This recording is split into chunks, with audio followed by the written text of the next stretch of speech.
Have you ever felt your vote doesn't matter? It's just a drop in the bucket? Don't worry, you're not alone. This is very common.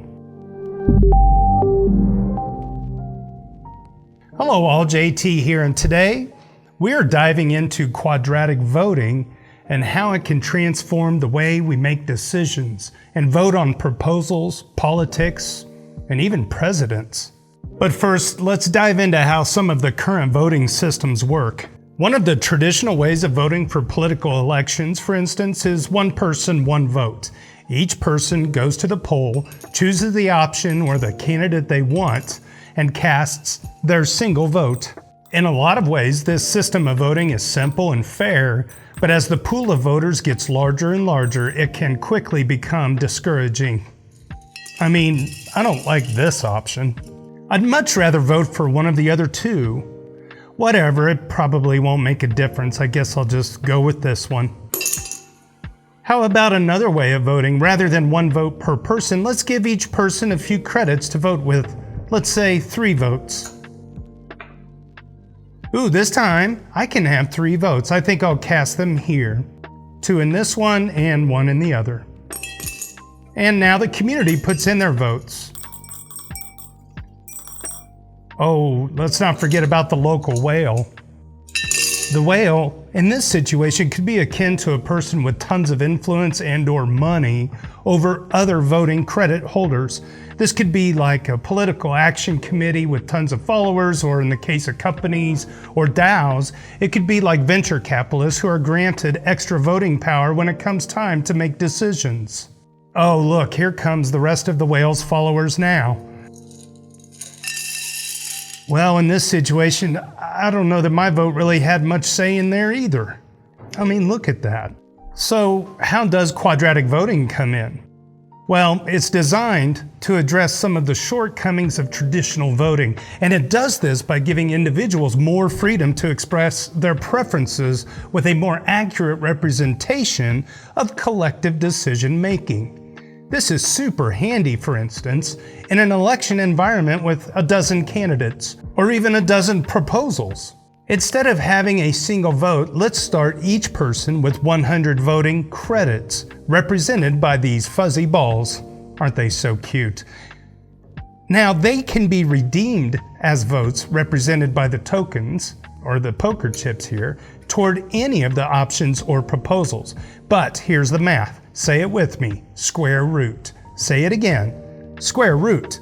Voters can redeem these credits within a square root system. Well, what is that? The more credits a person uses to create a vote to the same jar, the more and more expensive it is to give additional voting power. Voila, we have a voting credit curve. So let's say each person starts with 100 voting credits, and we have our quadratic voting set to be equal to the square root of the credits they put in by each individual. This person will only be able to contribute a max total of 10 votes to any one candidate because the number 10 is the square root of 100. Let's break it down starting with 1 credit, which would equal 1 vote. The next viable way to get to 2 full votes is to use 4 credits. How about 3 votes? 3 times 3 equals 9 credits. 16 credits gives you 4 votes, and so on. Remember when I said giving 100 credits will give you 10 votes? Well, it is possible to get more votes in the election than that using only 100 credits. Voting more than one candidate or proposal achieves this outcome. Here goes. I really like these 2 candidates. Here's my 100 credits. Instead of my choice being restrained to 1 candidate, I can vote for both by dividing my credits to generate my voting tokens. So, I'll put 64 of my credits towards this proposal, which counts as 8 votes because 8 is the square root of 64. And the remaining 36 credits towards this candidate, which creates 6 votes. And instead of voting for one of them with my original 100 credits that generated me only 10 votes, I'm able to extract 14 votes that more accurately represent my preferences by splitting it between my two favorites instead of forcing me to only choose one. Remember our whale from before? Holy cow, under this system they have 900 credits. But don't be nervous, they won't be able to collude as easy as you may think in this quadratic environment. What is the square root of 900? 30. They are now worth 30 votes if they choose to go towards one proposal. That seems like a lot, but remember, it takes just a few people with a few credits to dilute this whale or voting group.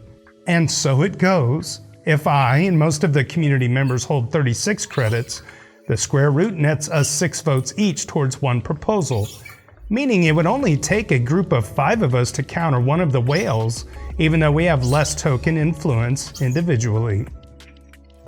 And if another few people also agree, we can easily make a group of smaller holders' votes matter. This method can also influence the whales to diversify their votes, and as we diversify ours to include more of the things we'd be happy with as a fair group consensus, the more smoothed out the final decision. Quadratic voting is a powerful tool to bring in a balance of power between money and people, as well as people and their options available to them. Something to also consider is that it's important when using quadratic voting to also have proof of humanity, making it so one larger whale can't simply break up their large holdings quietly into several smaller ones. This prevents a person being able to vote multiple times. Getcoin Passport is a great example of how this can be done. Think of it as a non-KYC form of voter identity. If you want to learn more about quadratic voting, Getcoin Passport, and the GreenPilled movement, check out the links in the description below. Visit us at greenpilled.network. On behalf of GreenPilled, my name is JT. Cheers and big hugs from Kansas City. Hey, that was fun. I'm glad you watched all the way to the end. Make sure you subscribe to our YouTube channel, check out all of these amazing videos, and be sure to hit some likes and leave us some comments. We want to hear what you're thinking. Better yet, join our Discord. Find us at greenpilled.network and let's get coordinated.